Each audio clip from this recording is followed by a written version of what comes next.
Is Atlantis or Who? what school did you go to? Did I who? What school did you go to volunteer at? Boodlewig and Best Elementary. Yeah, that's the school I was trying to think of best. Okay. Go ahead. So, How are you? I wasn't sure we could see you. What's your name?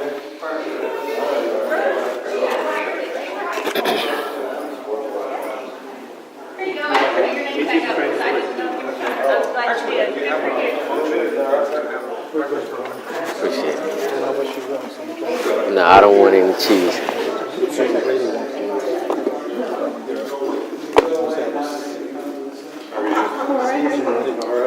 Is this your show tonight?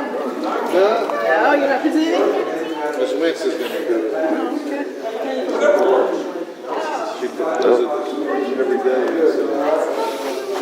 There you go. Save her sleep. For $100.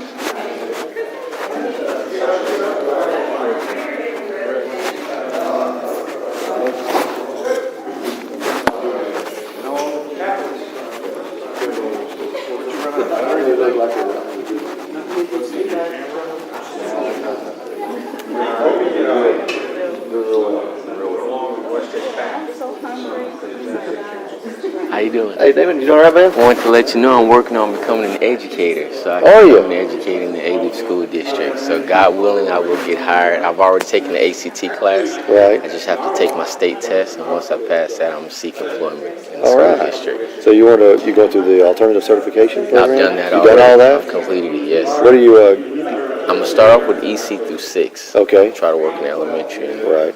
Get my feet wet and find my niche. But I want to definitely come and participate and give back to the Alief community Oh, well, thank in you. a more capacity than what I'm already doing. So Outstanding. Well, good. I look forward to that. I appreciate it. You gonna be ready in the next school year? Yes, hopefully. I'm going to take a preparatory preparation class on Right. the 27th, and then on that following Monday, I'm going to go and take my test. And hopefully I ace it or at least pass it. Cool.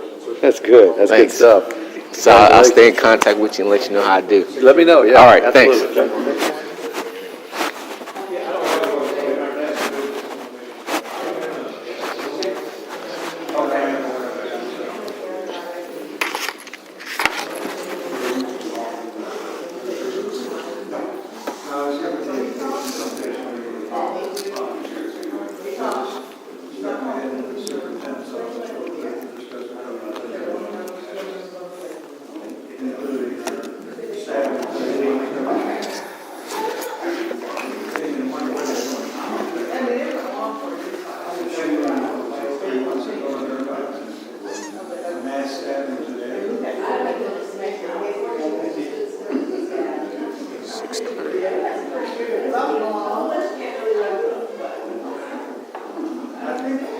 From what I learned on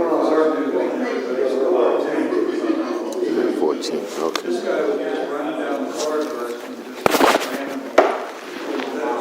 randomly and he was just catching everybody upset. Oh, fine. Try to stay out of trouble. I do. I try. That's good. Mainly my job is staying out of trouble. I'll stay off the news. Then he probably has to take one of the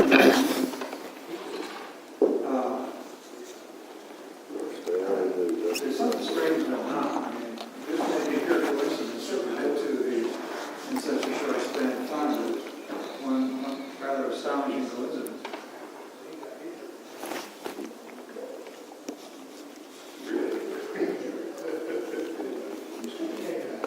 Well, the substance of the Fox coverage, and they were admitting a lot was still very unclear. But apparently the kid was hearing impaired and having spent a lot of years around hearing impaired. I have a hunch, we'll see if it stands out when they get to. You're going to think about that. This may be a kid, and deaf people have kind of the same issues that you find a lot in the African American community. You know, where people just kind of feel like the world's been screwed for a long, long time. They just kind of fed up with it. And you get deaf people that will just suddenly latch up for no reason. They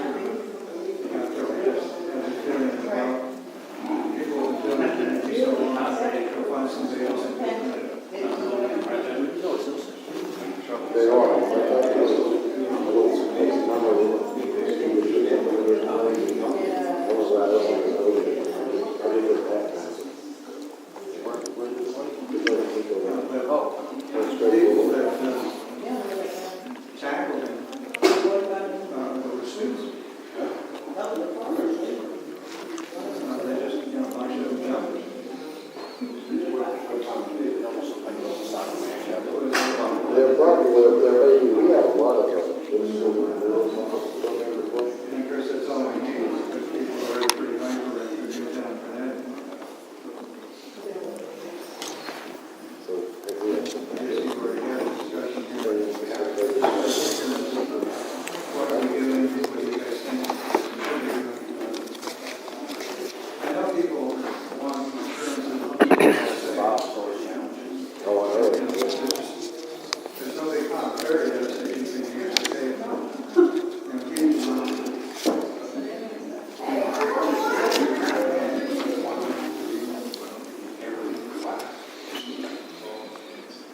no, we could do more, but the cost is just absorbed.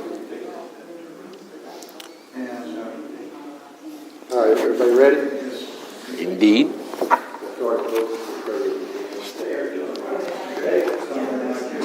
You were in one of our schools, we already in trouble before.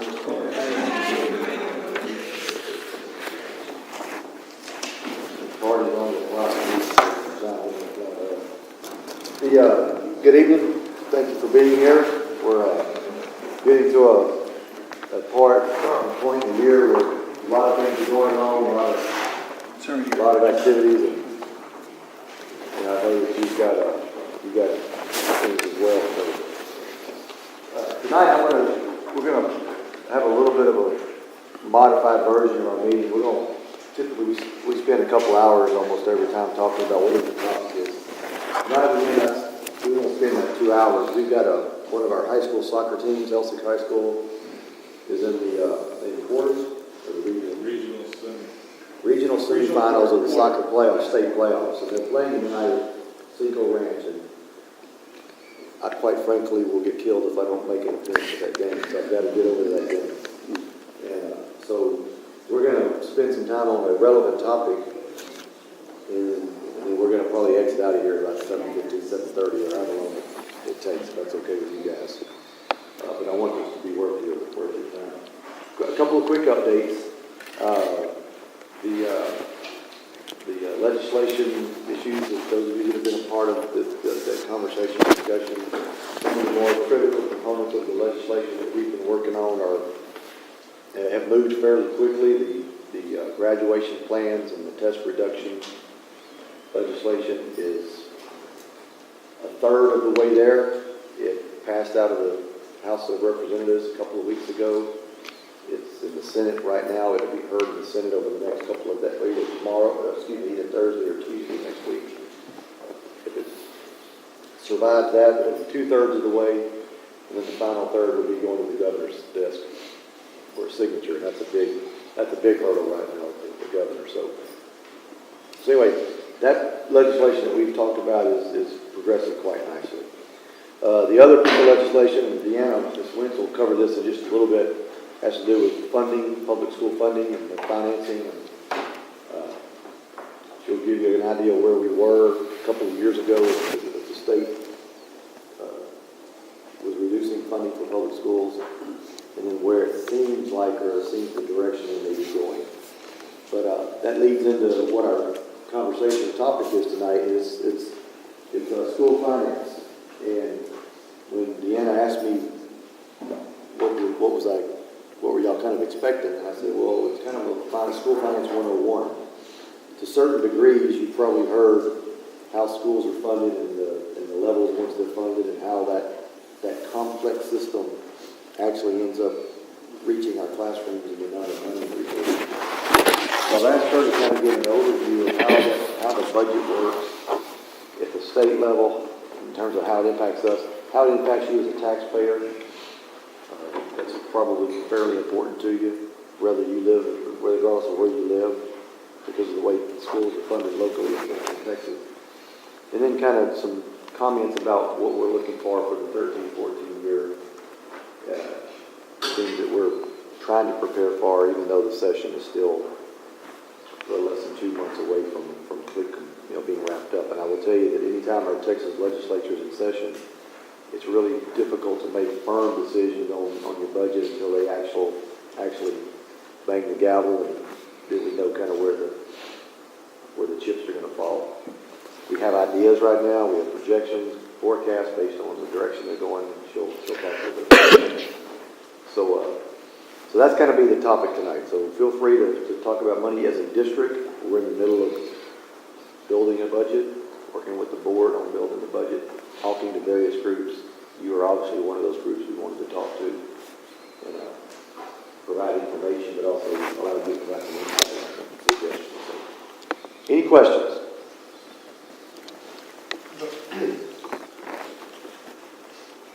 When do you think you'll finalize your things? I understand fully the uncertainty until the legislature. We'll bring a formal recommended budget at the end of August. We're a September to August fiscal year. Several districts around us, Spring Branch, I believe is one of them. Sometimes go July to June. Yeah, July 1 to June. So, but it'll be towards the end of August. Any questions? All right, I'm going to introduce Ms. Deanna Wentz. She is our Chief Financial Officer for the district. I can't begin to tell you how fortunate this district is to have her and her knowledge and her abilities. I joke with her all the time that she's seriously, as a taxpayer in this district, you want someone like Deanna managing your money. So she does it in a way in which the board expects, the superintendent expects. And she learned from a good one when Dr. Sterner was here, one of the more brighter school finance minds in Texas. So anyway, Deanna is going to share with you a little bit about what's going on financially with our district. All right, thank you for that wonderful introduction. I'm Deanna Wentz, and I'm going to start tonight. If I can get the clicker to work. Just talking in general about how a district manages their finance system. We have a lot of restrictions attached to the money that we receive in the school district. We have external restrictions from grantors or from the federal government or from the state when they provide money to us. And then we have internal restrictions as far as our board of directors adopting the budget, and that is our overall guiding financial plan for the year. So we use separate funds, or you can think of it as like separate checking accounts, to track the money coming in and the money going out of each of those separate pools of money or those separate funds.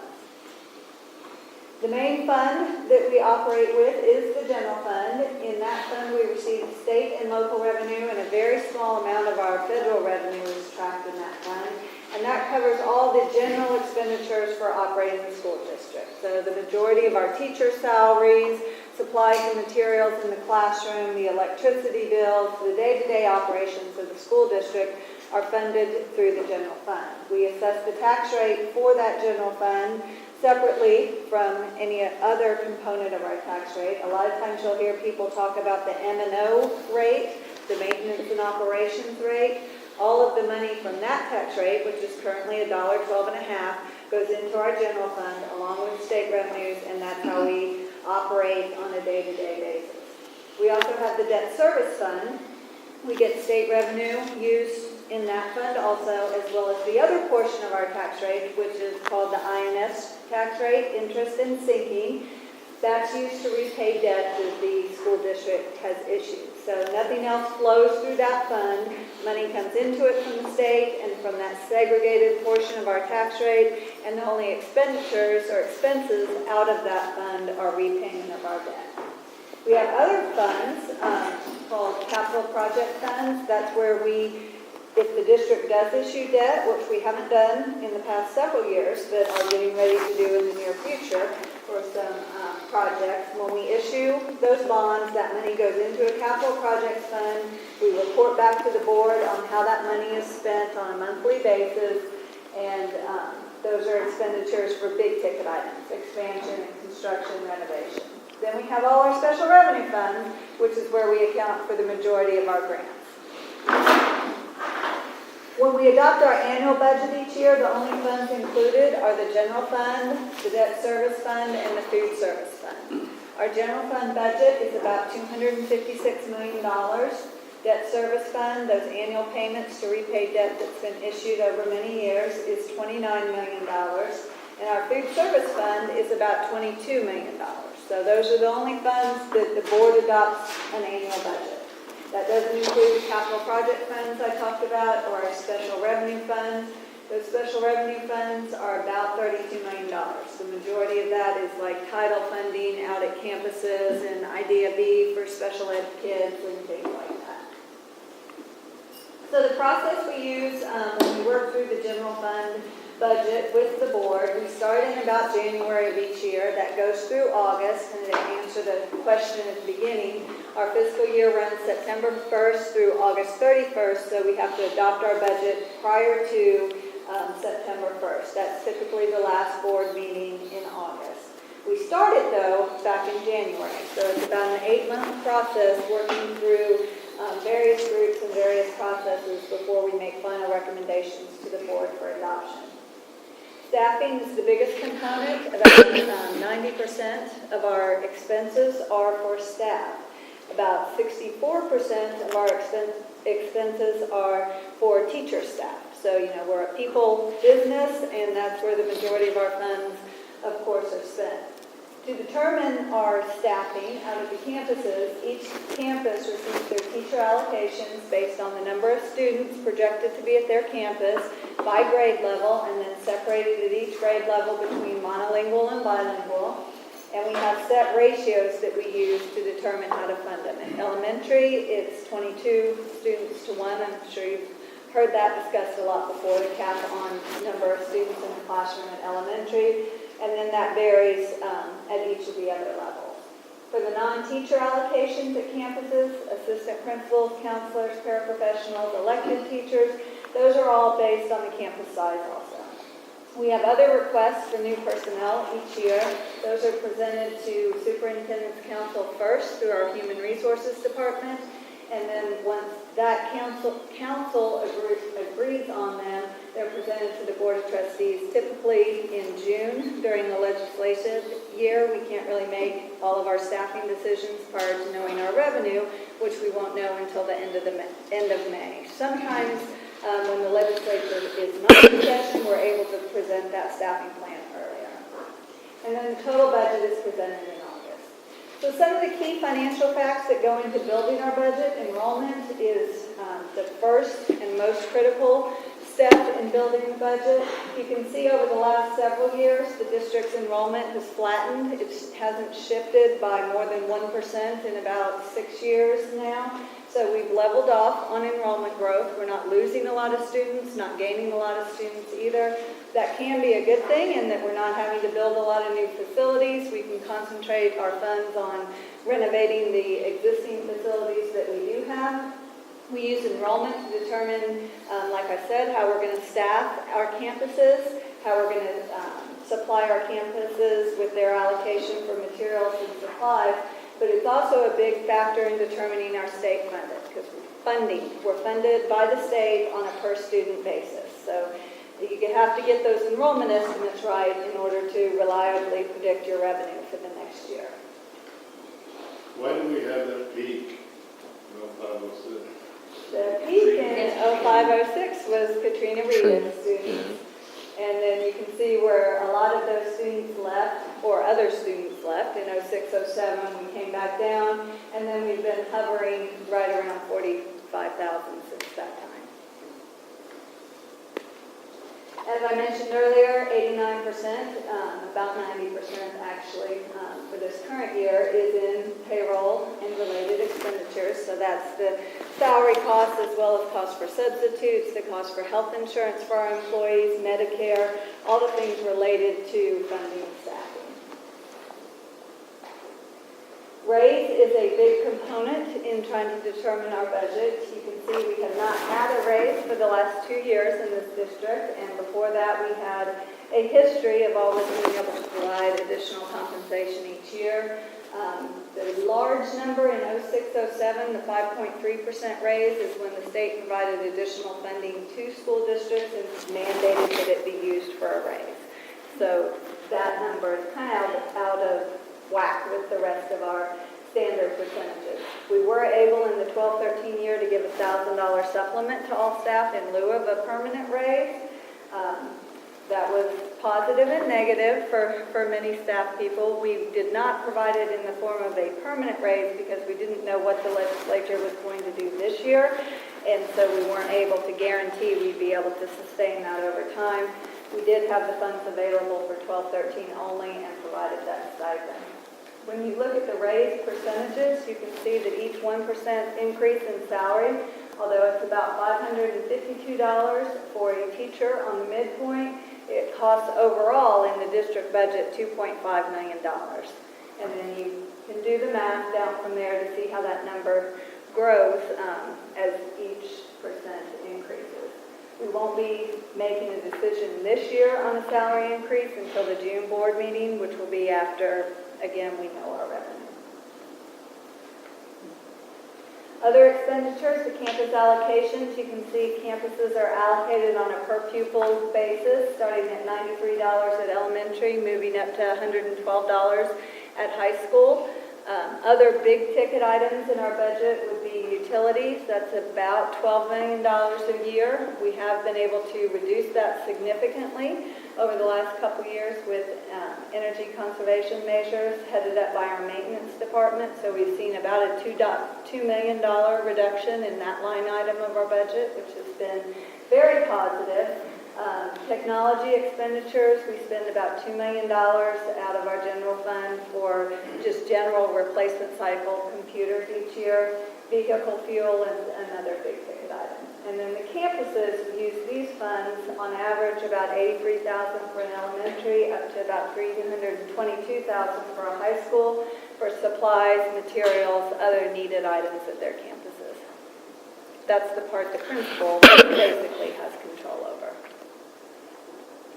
Property value is another big factor in building our budget. It determines not only the amount of taxes we'll collect, so we have to estimate what we think the property value will be for the next year, but it also determines your state funding. So the way the state funding formula works, I'll talk about in a few minutes, but once you know your property value and the tax rate, then you just determine how much the local revenue will be from those taxes. You can see, well, it's actually very hard to see, but our M&O rate, or general fund rate, has been at $1.12.5 for the last 5 years, since the tax ratification election in the fall of 2008. Prior to that, it was at $1.04. But 2 years back from that, it was at $1.50. 05-06 is the year that the state decided that they needed to compress local tax rates or bring those local tax rates down, and provided additional funding to districts in order to make up for that revenue.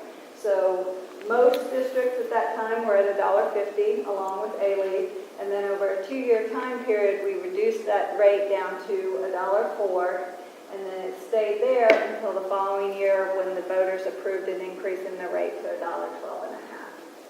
Completely separate from that is our INS rate, or the debt service rate. That's calculated based on our estimates of property value and then what we know our expenditures will be for the next year for debt service. As I said, we're not building a lot of buildings, not issuing a lot of debt, so that tax rate has been able to be reduced over time. It was at 22.5 cents back in 07, 08, and then it was reduced by a penny. Held at that level, reduced by another penny, and 11-12 reduced by another penny for 12-13. We're projecting a decrease in this current year also, and we'll know how much, whether that will be 1 penny or 2 pennies by the time we finally make recommendations to the board in August. So state and local revenue in the general fund, the state formulas are set up so that each district is able to receive a certain amount of money per student. The state determines that amount of money, and based on the type of students. So it's not just the students that are enrolled, but the number of days they actually come to school. So they calculate our average daily attendance based on the days they're actually present in the classroom, and then certain students generate additional funding, such as special education students, career and technology, bilingual. There's several categories of students that receive what they call weighted funding or additional funding above that base amount. So that's how we get from our adjusted daily attendance up to our weighted adjusted daily attendance. A lot of times you may hear people talk about WADA, which the district's WADA. Our average daily attendance is about 43,000. Once you weight that number for the number of students that meet those requirements of GT, bilingual, compensatory ed, students at risk, that number is about 56,000. So because we're a fairly high needs district, there's a pretty big gap between our weighted ADA and our ADA.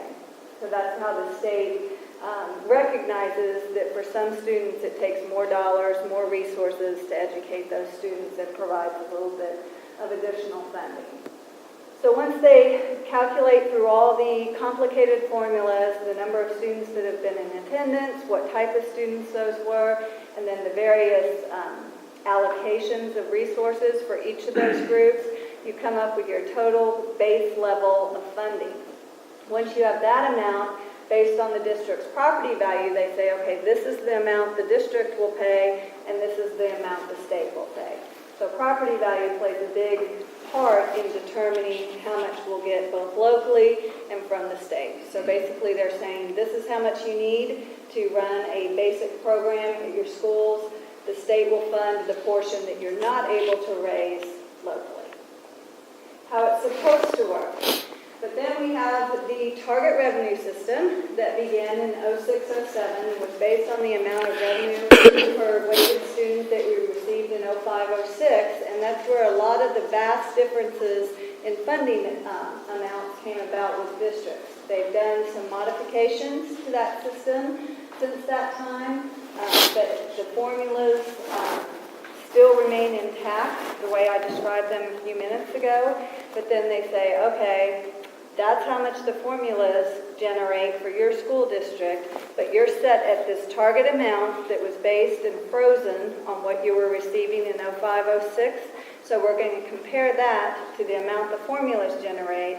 If the formulas don't generate enough to get you to that target, you get additional funding. If they do, then you're stuck at that same level. So it's hard to explain exactly how it works or why it works the way it is, and we'll talk about that in a few minutes when we talk about the lawsuit. But you can see that Alief is funded much less on a per student basis than the majority of the districts surrounding us. We receive about $5,069 per weighted student. You look way off to the end, and that you can see that Lamar receives almost $600 more per student. Katy, Spring Branch, Stafford, we're at the low end of the funding equation because of this target revenue system that's been here since 05-06. I'll jump down to that second bullet because it really ties in with the target revenue discussion. In the last year, several school districts joined together to sue the state, and I think Mr. Chambers has talked about that suit with this group over the unconstitutional funding of school districts in Texas. So the arguments were that the system was inefficient in that it lacks equity between students, and then equity to taxpayers. Many of those districts that I showed as receiving more per student than Alief also have a lower tax rate than Alief. So the fact that we had to increase our tax rate, go to the voters for that increase because we weren't being funded at the same levels as surrounding districts, is where the taxpayer and equity argument comes in. Also that it did not provide adequate revenue for the general diffusion of knowledge, and that it was essentially a state property tax. So the judge ruled in the district's favor in that case that it was indeed unconstitutional under the Texas Constitution, the way that school districts were being funded. That suit will be moving to the Supreme Court, and hopefully we'll have a favorable ruling at that level also. However, we think the legislature is already starting to respond to those results at the district court level. The current version of both the House and Senate bills do provide additional funding to Alief and other districts over the next 2 years. And districts like Alief that are on the low end of the funding currently will be receiving more than some of the districts that are on the high end. I try not to get too excited at this time of year when we do all the calculations and we can see how to adjust the formulas and calculate what we think we will get in additional revenue, because I can't count the number of times I've done that during a legislative session, and then when May comes and everything's said and done, it's not at all what we thought it would be. So it is currently passed in the House, and the Senate will be hearing it probably next week or the week after, and the two versions are different, so they'll go to conference committee to determine the ultimate funding for school districts. So we are cautiously optimistic at this time. We think the court case, as well as a lot of the cuts that were made to public education and the public outcry as a result of that, after the last session, have gotten the attention of some of the legislators, and we are hopeful that we'll get back up to the funding levels that we had in 10-11. So we're really not looking to have more. That would basically mean that we're just back to where we were 2 years ago, and everyone knows inflation and everything else has happened since then, but we would be pleased to be able to allocate additional resources out to our campuses and students. So our next step, our current step, is talking to a lot of different groups about how we see funding falling out for Alief for this next biennium, kind of a review of where we've been, where we think we may be going. We've talked to all these different groups up here. Today's been a busy day with Mr. Chambers talking to the Student Advisory Council to just kind of get a feel from them about how their school is funded. The Education Improvement Council meeting met this afternoon. This group will continue to talk to our school board between now and August when the budget is ultimately adopted.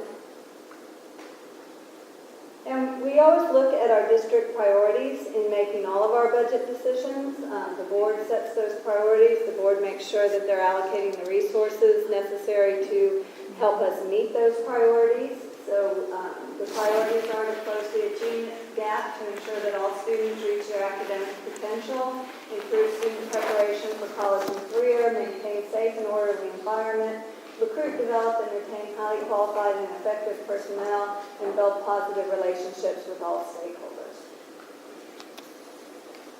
So that basically wraps up the presentation part of it. I'd be glad to answer any questions about the information that I presented, or go back and review a certain area if it was unclear to the group. But we'd also like to hear your thoughts on how you see the state of the finances in Alief.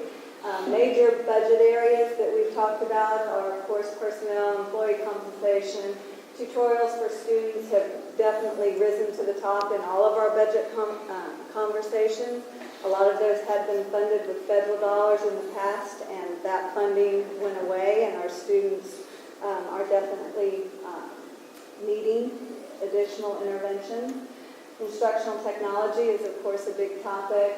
Materials and supplies and just other needs in the district or community, needs from a taxpayer standpoint. We'd love just to kind of hear your thoughts, discussion, questions during this time. Yes, sir. Could you go back the slide on the property values, about 6 or 7 slides back? Yes, sir. And what was the percent change from last year to this year? Last year, okay, from 11-12 to 12-13, it was 1.37%. Very small increase. And do you already know what it is for next year, or? We do not. Right, okay. So how close are you to HCAD on this? Do you have a red zone to them or something, a red phone, or you know, do you just kind of go, hey, we think it's going to be 2.3 this year because everything's happening? I mean, what's your process on figuring out and calculating your property taxes? Because as you can see, it does go up for a number of years, but then it starts to go down, and Correct. maybe it's going back up again, who knows? Right. HCAD provides the value to us, so we get the values from them. They give us what's called a certified estimate at the end of April, which is by category within the district, residential, commercial, industrial, what they think values will end up being, but then there's still the whole process of taxpayer protests and all those things that occur after that. before they give us our final certified values in August. So they provide us with the estimates. We kind of look at that and say, we Maybe a think little they're, more conservative. typically we're a little more conservative.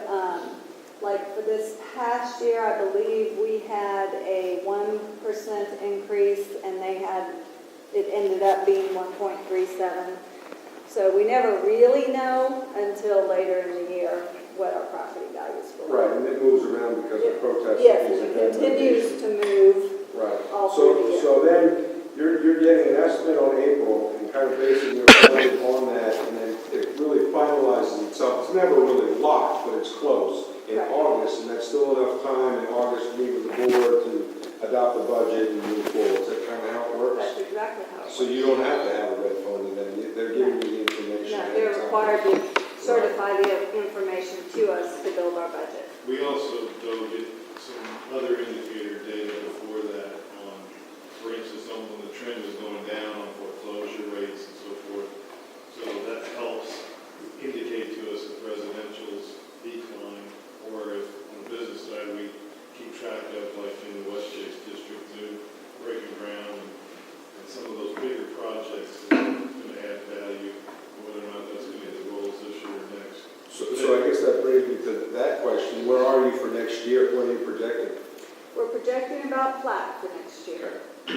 We're seeing some continued increases in the business side and continued decreases or leveling off of the decreases on the residential side. I heard something from a week or two ago, it wasn't from HCAD, about commercial property going up like 26%. Oh, wow. It's an outrageous amount. It's pretty substantial. A good sign on the big box, again, like Sam's, and then overall, those kind of things. We were at standstill for that for about 5 or 6 years. To the exception of the shape, that's one of the things that's going with anything that's considered ongoing down in the next For your bonds, yeah. Okay, so you have a slide in there about, taking questions, you have a slide in there about Lamar, $600 more. I'm estimating that's another $24-25 million, okay? If that fell into your lap because of equity or whatever, what would you do with that? What would you do with $25 million? I mean, is that a 5% increase, a 2%? Does that mean you can give raises? What's your crystal ball? And pretend HD isn't here. Yeah, You're I would be the the one. CFO, what would you do? I would be the one providing that information to the school board about the additional revenue the district has, and then I project out whether that revenue will continue for the next 3 years, 4 years, 5 years, or if we see a cliff coming. I can tell And you, give them all those estimates, and ultimately, they're the ones that are making the decision. Okay. we have some very different, some very drastic differences in what we do with the money that we have right now from other districts based on history. For instance, we saw some surrounding districts starting to Charles, why don't you get in front of them so speak to you? great for the distance that they were providing bus service to kids. Alief has always had 2 miles from the school, outside of 2 miles. Well, other districts were just now starting to have to expand that to 2 miles, or at least, farther than 2 blocks, which like Katy was doing, and I think Fort Benning was doing some of that. So they've had that luxury for a while. But one thing that we have a problem with right now is to take that money and use it to help the taxpayer we've been doing things efficiently for years. And that's one thing that came up in the lawsuit, that because we've been doing things efficiently, is there really a problem with how much money's out there for public education? Well, we can't buy down our tax rate. In other words, we can't lower our M&O tax rate because if an election get there. We wish we could. If we didn't need the money for INS, we lowered it. So if we came upon a whole bunch of money from this lawsuit at the state level, and all of a sudden it was retroactively we were fixed and brought up whole along with the rest of the state, I think it would have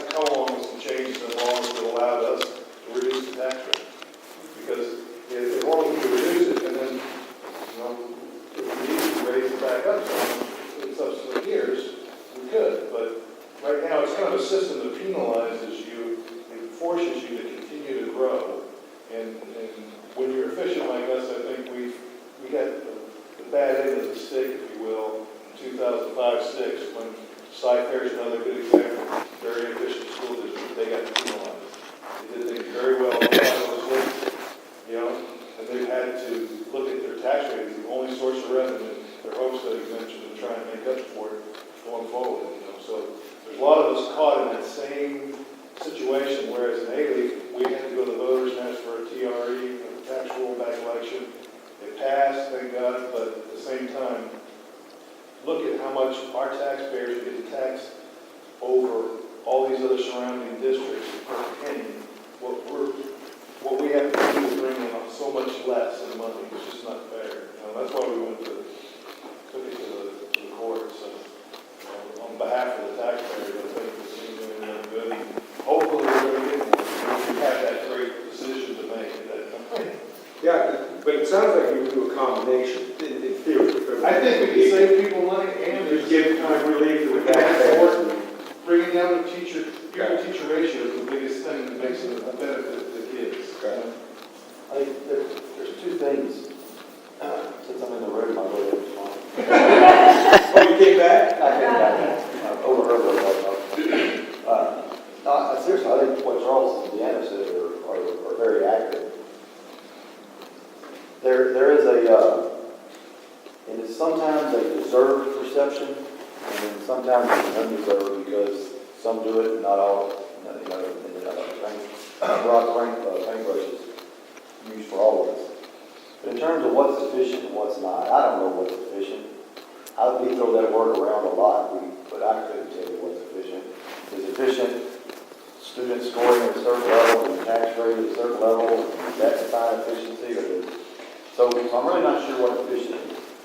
But I will tell you that based on the definitions that we have, this district and there are other districts across the state in this area that have demonstrated that within the rules we're bound to play by, both on the formula side and the funding side and on the student performance side, I think there are some pretty good parameters and parameters in terms of whether we're efficient or not.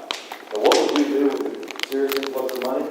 Part of our efficiency would be to keep the taxpayer in mind. But I also think part of our efficiency would be keep our students in mind. Right? And are there resources that we can now provide that we might otherwise not be able to provide? And we're sitting there, and this is a real situation. What Deanna talked about, whether it's the lawsuit or not, but there's a strong chance that we're going to see, quote unquote, new money, some additional revenues for the next 2 years. Not to the levels they were before they were cut 2 years ago, but there's going to be some additional revenues. On the best case side of it, it could potentially be $12 billion next year of new money. It could be even more in 14, 15. So there's almost a real life scenario of what your question is. So how do we address that? I think what's important, she went through them real quick, but I think they're important to remember, is the priorities that you set as a district. Whether it's the board goals or whether it's the priorities that I work with, the administration, the superintendent, we work with the board, and we begin identifying what's important. And I will tell you right now what's important to me, let's move on from the taxpayer perspective. Let's assume we've been able to address the taxpayer, but as it relates to where would I spend money? Yes, I would try to compensate our staff in a reasonable way. Even beyond that, I think there are areas we need to pay more attention to. And one of them is in our development of our career technology workforce development programs. There were meaningful programs that allow students to graduate high school with meaningful certificates of certifications in meaningful career area opportunities in conjunction with Houston Community College. We do an okay job. It's not that we don't want to do a great job. There's some limitations on it. But that's one area. Early childhood, pre-K. I would love to have the resources to come in here and offer a full-day pre-K for every eligible pre-K child in this district. Pre-K being defined as 4-year-olds basically. We run half-day pre-Ks now. We have a group of kids that come in the morning, they go home at lunch. We have another group of kids that come in the afternoon, they go home obviously at the end of the school day. The reason we do that is because we don't have the facilities if we had a full day. If you went to every class being full day, then you're basically doubling the number of classrooms you need. Quite frankly, we don't have that many classes. So things like that. There's those are just two quick examples, we could eat that 20 million up in a hurry. Sure. And what percent of 24 million be in the budget? The total budget's 350. So 10% is 35 million, so it's gonna be roughly 15%. Well, it is, I don't wanna, I wanna be real clear about the priorities. Those are important. I think we have to measure them. And I have been, not in this district, but I've been in other districts and situations where the priorities or goals were something that was just agreed upon, and they looked pretty good in the binder or the improvement plan, but they weren't ever really used as a roadmap. We do our best to use that document, to use those priorities as a roadmap to the best of our ability, so that we're spending money in areas that we've come up that we thought were important. Safety and security is a huge deal right now. We've had that conversation. We don't have enough money to make our campuses safe and secure to prevent bad things like what happened in Connecticut back then. We don't have enough. We couldn't do that even if we wanted to. So those are areas we're looking at right now, that we're taking some additional revenues that we weren't expecting that we're having. And we're going to spend some money on that, particularly with our elementary and intermediate schools. So there's things that are meaningful, and I think most reasonable taxpayers would say, yeah, go ahead and spend that money on there instead of giving me a half a penny tax decrease, as long as they're well thought out and they're explained and people kind of understand the logic of it. But if you take that 20 million and you go build you a new whatever, I mean something, I hate to pick on something because then it'll be but Soccer stadium. But if you go out and you put a you renovate the superintendent's office, and you buy him or her new furniture, and trust me, come to the office, I'll show you. But anyway, things like that. If you have a good record on being thoughtful and being reasonable about how you spend money, I think taxpayers will appreciate it and understand when you make decisions where you do have to spend some money. And this district has no problem, in my opinion, with credibility in that area with their taxpayers. Mine. You showed those water values, but do you have a comparative slide showing the tax rate between the joint districts? I just didn't have it in this presentation. We can take this, and have Craig send a PDF of this presentation out to everybody and include that. A couple of years ago, I remember it's not as good as it used to be, but when it was going before the legislature, I guess it was maybe 05, 06, I remember Sarah Wingwood talking about this golden penny or something, or magic penny. I guess that phrase has gone away. It's still there.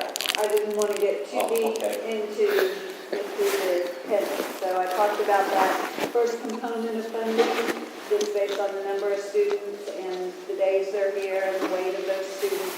The next component, which is much, much smaller, is those golden pennies. So it's any taxes the district levies above the $1 tax rate. So when you most likely heard her talking about it was during the ratification election and saying, well, if we increase our tax rate by a penny, we get about $1 million from that penny, but we also get additional state funding of about $2 million from those pennies. So that's why they call them golden, was because they generated not only local but state revenue also.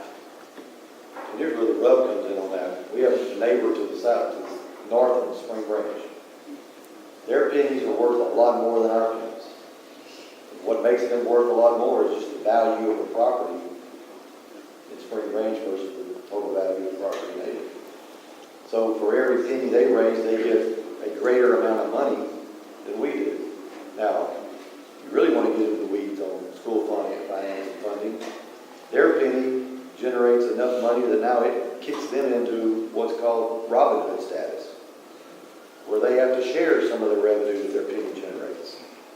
And I get to have my good friend down in Spring Branch gripe at me because he's losing money, having to pay back some of the money his local taxpayers pay to Spring Branch.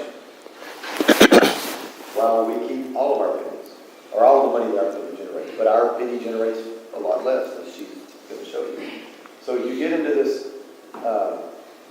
going back to the golden penny, in Alief, the reason Alief was able to go after additional pennies above that $1.04, back in 05, $1.04 was kind of the magic, on the M&O side, it was the magic number. If you went above it, there was between $1.04, well, $1.05 and $1.06 were your golden pennies.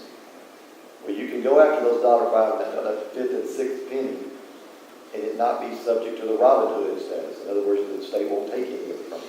But once you get to $1.07 on up, then the state comes back in and takes their, depending on what revenue district you're in, and they take their share of it.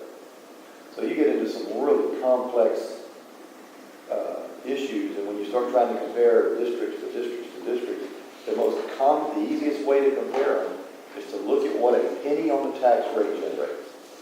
What's a penny for Alief? $1 million. So take all those 121 pennies or 119 and a half pennies that we have, and multiply that by 1 basically, and you get about $120 million. This is a round number. And the state will kick in some money for us. But if our penny was worth $5 million a penny, like some pennies are out there across some districts, then they're going to have so much revenue that the state comes in and says, we're going to take some of that, equalize you back down to a certain level. That's where you get the Robin Hood district. But it's only to a certain level, because you look at like Spring Branch, that is one of those districts giving money back and complaining about having to do that, but they're still getting way more per student than what we get, even with giving back some of their money that their pennies generate. Full disclosure, I used to be in one of those districts. Stafford is a district just like Spring Branch. I used to be on the other side of that, giving, quote unquote, giving Stafford taxpayer money back to the state to be redistributed to those who did not have as much money. And so that's been around since the mid-90s. So, but that is a very critical component of how schools are funded. Thank you. I wanted to ask you, since you have been on both sides of those playing fields, what is the disconnect from those school districts that is participating or being forced to participate in the Robin Hood and those that aren't?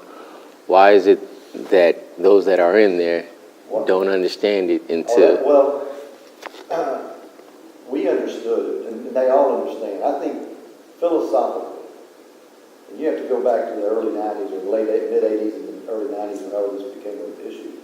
Prior to the lawsuit in the early 90s, districts kept all the money they made off their tax base. Mm-hmm. And so you'd have districts with very, very rich, healthy tax bases that had literally millions and millions and millions and millions, hundreds of millions of dollars more than maybe a neighboring district that was much more property poor. And a little district down in the valley area called Edgewood finally said enough's enough. And so they brought a lawsuit. So in the Texas history, Edgewood versus the state of Texas is a very famous case. Because the results of the second of those cases brought about Robin Hood. Okay. Which leads me to my point, or to address your question. I think philosophically, educators, we all understand that there needs to be some form of equitable funding for all children, whether I'm in Stafford, Texas, Spring Branch, or whether I'm in Alief, Texas. Where they live, their zip code should not have that much of an influence on how much money is funded for them, because my kids in Alief are competing against the kids in Sundown ISD. If you're not familiar with Sundown, Sundown's a little small 2A district in the Panhandle where Marathon Oil plants their, I don't know, $3-4 billion worth of oil wells. They do fine. Their pennies generate literally $80-90 million a penny. It's unbelievable. They have to maybe exactly 80-90, it's probably close to 40 or 50. But the bottom line is they have to redistribute their money. So I don't think the disconnect. I don't think there's a disconnect. Here's where the disconnect is, if you want to call it that. And this was in Stafford. Our city officials, our school board, our community would say, listen, we've played by the rules that the state of Texas has put in place, and we've created an economic development system, business, whether it's business or residential. We've created a system that incentivizes and increases business development. Naturally, your value is going to go up when your business development goes up. So why, this is what staff would ask, why are we being punished by taking some of the money that we could otherwise provide for our constituents, our taxpayers, our parents? Why are we being punished and having that money siphoned off, going somewhere else? Not stating that somewhere else doesn't need that money, but the fundamental question is, why are we being punished for playing by the rules of business development and economic development? That's where the disconnect sometimes comes. That's what I was looking for. The second disconnect, this is real quick.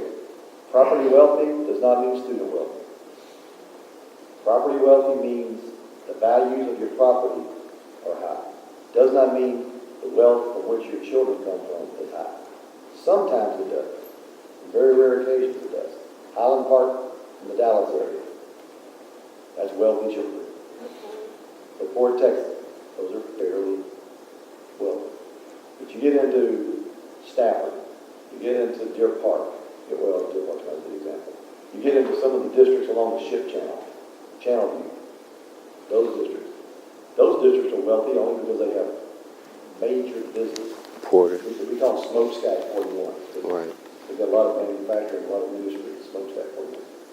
There's a disconnect there because the state will look at that property value of Highland Park and place the same amount of weight on it as it does the property value in a Channel View ISD, where their children, 60% of their kids are economically disadvantaged.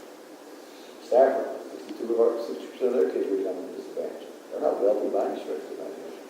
That's the big disconnect. Okay.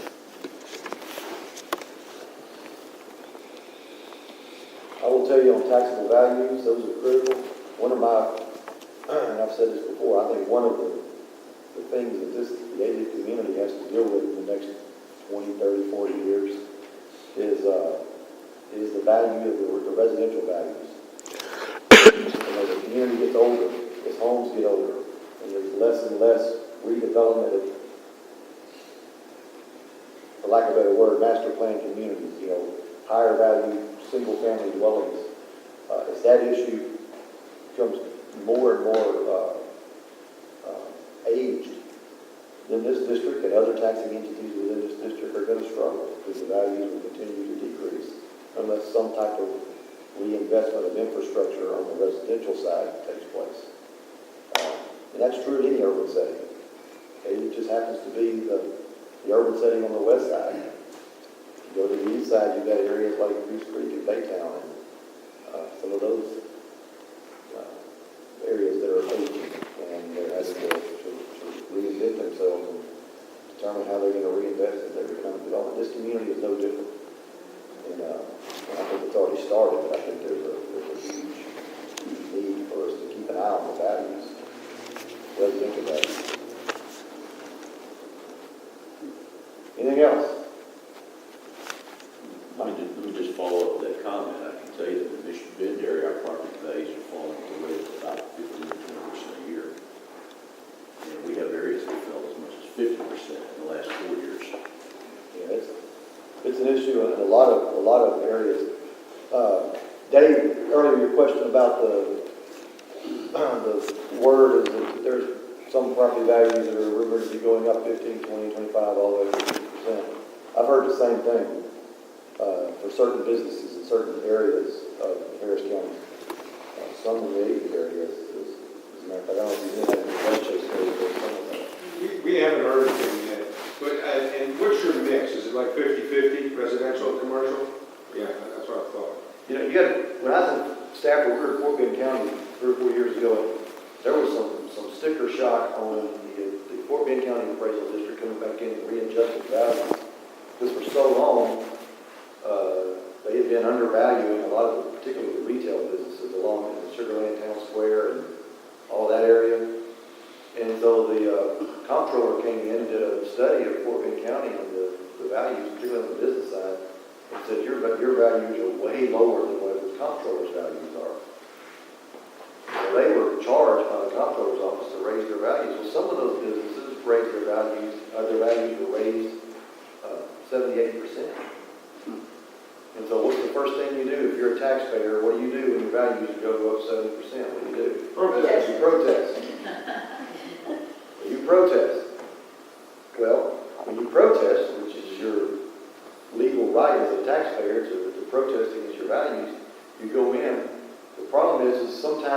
big protests take 2-3 years. I mean, some of them take a long time because they can't be mediated in the appraisal district, so sometimes litigation follows. Well, as a taxing entity, this is what happened to Fort Bend ISD, Stafford, and Lamar. As taxing entities, some of these values went up so high, they couldn't mediate it, so it went to court. You know how the face of courts, 3 or 4 years later, they would finally be resolved, and the courts may resolve them, and instead of 80%, they resolve them at 40%. Well, guess what the school district taxed that entity on what value? The one at 80%. And that company by law had to pay that. But when their taxes were reduced, finally, 3, 4, 5 years later, down to 40%, then those reductions are retroactive. So guess who has to write a check to pay that taxpayer back however much money? District. Local taxing entities, school districts, MUDs, counties, hospital districts, emergency management districts, you name it. So we were in the process in little Stafford, Texas, of having to write huge checks back to Texas Instruments, who was one of them that protested, and National Oil. So Fort Bend ISD was writing major checks. And if you paid attention along that area of the Sugar Town Square, there were a lot of businesses going out of business, small retail, because they couldn't afford to rent. It was going up as a result of the tax basis. So you got to be careful with those tax bases, because it could backfire. How confused are you now? All right. We are going to dismiss. You're more than welcome to stick around. I've got to get to Cinco Ranch High School. I need the road. So, anyway, if you haven't, we'll get this PowerPoint out along with some additional slides and all the information that we have. Our next meeting is when? May 14th. May 14th, I think, is that right? Yes. We'll be sending out, we're going to wrap this up. One thing that I'd ask Craig to begin communicating with you guys on is, for those of you that may be interested in serving a second sentence in this group, some of you may be enough's enough, and some may want to continue participating. I understand that. Some not been able to come to all the meetings, and so you may want another opportunity to try to attend. We're going to be putting together a combination. I hope we have some existing folks who want to stick around another year. We will try to make the topics meaningful, but I'd like to bring in some new parents and some new perspectives for those who are not interested in continuing. But we'll be kind of beginning to finalize that over the next 2 or 3 months, just so you guys know. But we'll wrap up on the 14th with the final meeting for this group, and then talk about moving forward. Try to get some feedback from you on what are ways we can improve this, what are ways we can continue to keep good, positive dialogue with our community. That's the intent of all of this. Okay? Thank you for being here. Be safe going home. We'll see you on May the 14th.